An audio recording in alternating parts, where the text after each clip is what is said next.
मी उडो देह माझा सदा तीरणी. सर्वप्रथम माझ्या परमपवित्र अशा जन्मभूमीला मातृभूमीला वंदन करतो. तद्य व सुद्य परीक्षकांना सस्नेह नमस्कार. मी आज आपणासमोर माझ्या जन्मभूमीचे या वाईनगरीचे गुरुनानकात विषय मांडतो.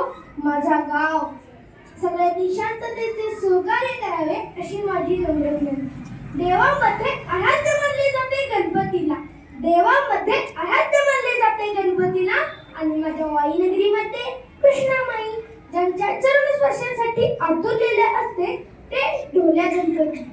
ते ढोल्या गणपतीचे मंदिर म्हणजे माझ्या वाईची ओळखच करू.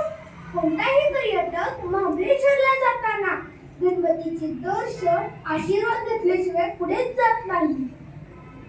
कृष्णामाई जिची आई, कृष्णामाई जिची आई पाठी राखी काळूबाई.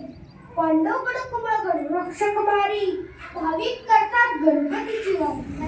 नदीकाठी सात घाट, नदीकाठी सात घाट, माझ्या वाईचा न्याराच घाट.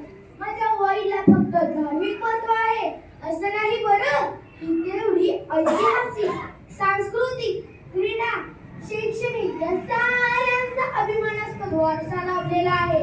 आता शैक्षणिक म्हणाल तर महाराष्ट्राचे विश्वकोश कार्यालय, प्रांतीय पाठशाळा ही माझ्या वाईची पूर्वीपासूनचीच ओळख आहे. आजही नगरपालिकेच्या शाळांचा नाव लौकिक महाराष्ट्रभर घुमतो आणि याच आदर्श शाळांमधून तयार होणारे हे पुढे भारतभर वाईची मान उंचावतात. राष्ट्रपती पुरस्कारावर मोहर उमटवणारे विहुणाबाई वाईकर, औद्योगिक क्रांती घडवणारे बी.जी. शिर्के, शाहीर साबळे, आबासाहेब वीर, ल. जोशी अशा कितीतरी नररत्नांना वाईनेच घडवले. कुठेही संकट असो मदतीचे हजारो हात असतात. मांढरदेवी येथे झालेली चेंगराचेंगरी असो किंवा महापुराची गंभीर स्थिती, समस्त ऐक जात, धर्म, पंथ, भाषा सारं विसरून एक होतात आणि ती एकतेची वज्रमुठ किती मोठ्या संकटातून वाईला तारते.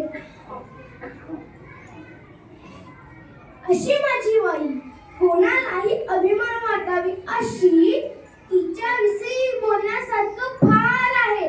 अगदी कृष्णामाईच्या विस्तीर्ण पात्रासारखं न संपणार.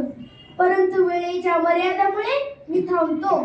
शेवटी एवढंच म्हणेन, माझ्या गावाची अनमोल संस्कृती, माझ्या गावाची अनमोल संस्कृती, पवित्र माझा गाव नाही देते विकृती.